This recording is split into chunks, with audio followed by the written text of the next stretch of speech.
نحمدو و نصلی علی رسولہ الکریم اما بعد واعوذ باللہ من الشیطان الرجیم بسم اللہ الرحمن الرحیم رب اشرح لی صدری ویسر لی امری واحلل عقدۃ من لسانی یفقہوا قولی ربی زدنی علما اللہم فقہنا فی الدین اللہم انی اسألک علما نافعا ورزقا طیبا وعملا متقبلا آمین۔ آپ کی ہوسٹ سائمہ عزیز آج ایک نئے ٹاپک کے ساتھ آپ کے سامنے حاضر ہے۔ میرا آج کا ٹاپک ہے اللہ اور انسان۔ اللہ نے انسان کی تخلیق فرمائی، اس لیے وہ رب کریم انسان کے ہر عمل سے، دل سے، اس کی سوچوں سے، یہاں تک کہ ہر ایک شے سے خوب واقف ہے۔ اس رب نے ہر شے کو شمار کر رکھا ہے، وہ اپنے بندے کو اپنی نظر میں رکھتا ہے۔ اس رب کریم نے جب انسان کی تخلیق فرمائی تو اس کی اصلاح کے لیے قرآن کریم کو نازل فرمایا۔ قرآن کریم نصیحت کی کتاب ہے، اللہ کی طرف راستہ ہے جانے کا، اس کی قربت حاصل کرنے کا۔ قرآن کریم میں اللہ سورہ مزمل آیت نمبر 10 میں فرما رہے ہیں اِنَّ هَٰذِهِ تَذْکِرَةٌ فَمَن شَاءَ اتَّخَذَ إِلَىٰ رَبِّهِ سَبِیلًا، بے شک یہ ایک نصیحت ہے، پس جو کوئی چاہے وہ بنا لے راستہ اپنے رب کی طرف۔ یعنی اس سے معلوم ہوا قرآن کریم وہ راستہ ہے جس کے ذریعے سے ہم اللہ کو پا سکتے ہیں۔ قرآن کریم وہ راستہ ہے جس پر چلنے سے ہمارے عمل نیک ہو جاتے ہیں۔ اسی طرح اللہ نے سورہ مدثر میں آیت نمبر 54 اور 55 میں فرمایا ہے کہ کَلَّا إِنَّهُ تَذْکِرَةٌ فَمَن شَاءَ ذَکَرَ، ہرگز نہیں، بے شک یہ ایک نصیحت ہے، بس جو کوئی چاہے وہ اس نصیحت کو حاصل کر لے۔ یعنی اس سے معلوم ہوتا ہے کہ اس نصیحت کو حاصل کرنے کے لیے کوشش کرنا ضروری ہے، اس کی چاہ ہونا ضروری ہے۔ بغیر چاہ اور کوشش کے یہ نصیحت ہم قبول نہیں کر سکتے، ہم اسے سمجھ نہیں سکتے، اس کو سمجھنے کے لیے کوشش کرنا لازمی ہے۔ اسی طرح سورہ دہر میں آیت نمبر 29 میں اللہ فرما رہے ہیں کہ اِنَّ هَٰذِهِ تَذْکِرَةٌ فَمَن شَاءَ اتَّخَذَ إِلَىٰ رَبِّهِ سَبِیلًا، بے شک یہ ایک نصیحت ہے، ذکر ہے، بس جو کوئی چاہے وہ بنا لے راستہ اپنے رب کی طرف، یعنی اللہ کی طرف جانے کا راستہ ایک یہی قرآن کریم ہے۔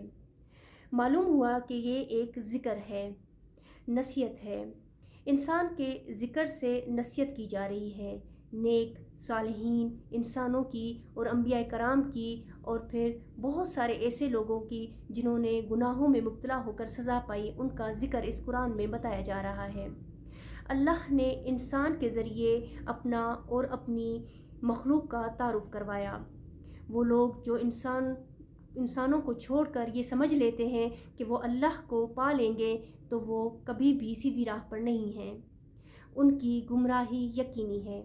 اللہ کی کتاب قرآن کریم انسانوں کے تذکرے اور انسان کے انجام کے بارے میں آگاہی دے رہی ہے۔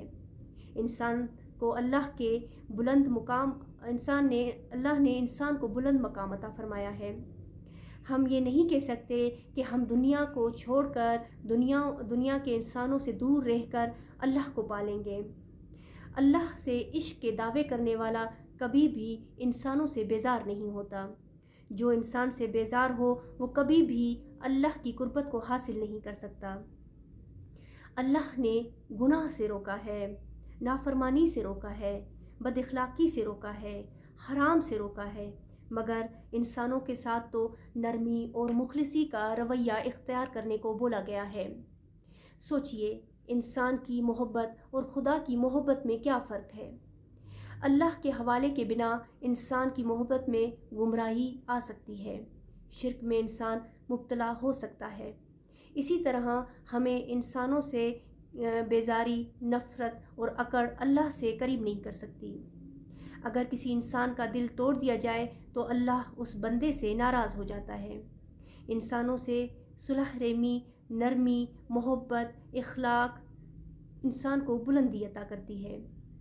اللہ کی منشا کے مطابق چلنا ہی عبودیت ہے۔ اللہ پسند فرماتا ہے کہ انسان کی عزت نفس کا لحاظ رکھا جائے۔ نیکی اصل میں انسانوں کے ساتھ نیک سلوک کرنے کا نام ہے۔ ہر انسان دوسرے انسان کا محسن ہے۔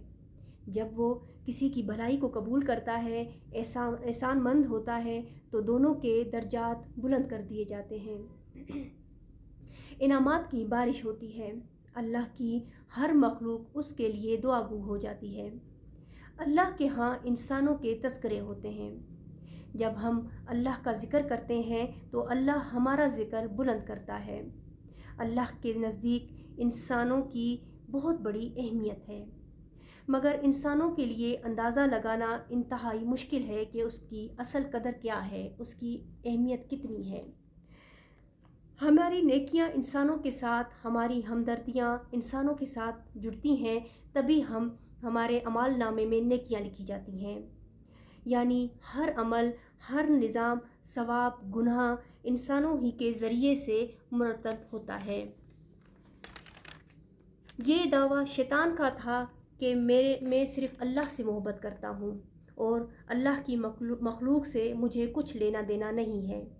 یہ غرور اور تکبر ہے۔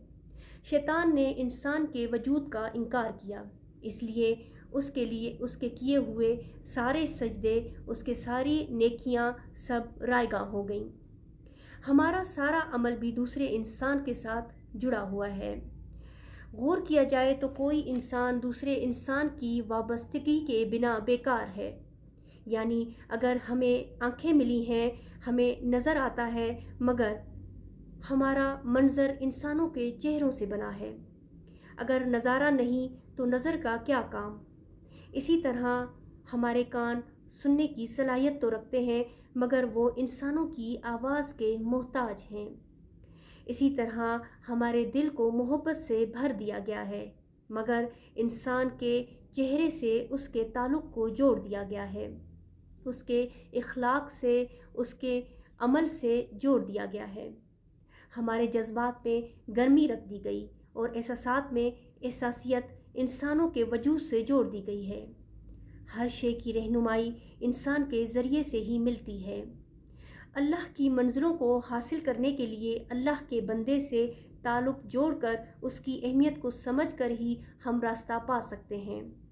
اللہ کے انسانوں نے ہی اللہ کی تعریف کو سمجھ کر، اس کی یاد کو دل سے لگا کر، اپنے آپ کو کھو کر، خود کو جلا کر چراغ روشن کیے، تاکہ آنے والے لوگ اللہ کی توفیق سے اس منزل پر آسانی سے چل سکیں، ہدایت کو پا سکیں، اللہ کی قربت حاصل کر سکیں۔ اللہ کی تلاش سب کو ہے۔ اللہ نے خود کو انسان کی شہرت کے قریب کہا ہے، مگر افسوس ہمیں اپنی ہی شہرت کا معلوم نہیں۔ قرآن ذکر ہے، اس کے ذریعے سے ہم انسان کو احسن تقویم سمجھ سکتے ہیں اور اللہ کی عظمت کو جان سکتے ہیں۔ جہاں قرآن اللہ کی شان کو بیان کرتا ہے، وہاں انسان کی اہمیت کو بھی اجاگر کر رہا ہے۔ عرفان الہی کے لیے مقام انسانیت کو پہنچنا ضروری ہے، یعنی انسان کے مقام کو سمجھنا انتہائی ضروری ہے۔ انسان سے محبت کرنا سیکھیں، یہی اصل میں اللہ سے محبت کا اہم پہلو ہے۔ اس راستے پر گناہ سے بچتے ہوئے چلتے رہیں، انشاءاللہ اللہ کریم کو ہر قدم پر پا لیں گے، اللہ کی قربت کو حاصل کر لیں گے۔ اللہ کی رضا یہی ہے کہ انسان کی اہمیت کو سمجھے، انسان کی قدر کرے۔ اگر آپ کو میری باتیں سمجھ آ رہی ہیں اور ان کا آپ کے دل پر کچھ اثر ہو رہا ہے تو مجھے ضرور سپورٹ کریں، میرے چینل کو سبسکرائب کریں، لائک کریں، شیئر کریں۔ وآخر دعوانا والحمد للہ رب العالمین۔ السلام علیکم ورحمۃ اللہ وبرکاتہ۔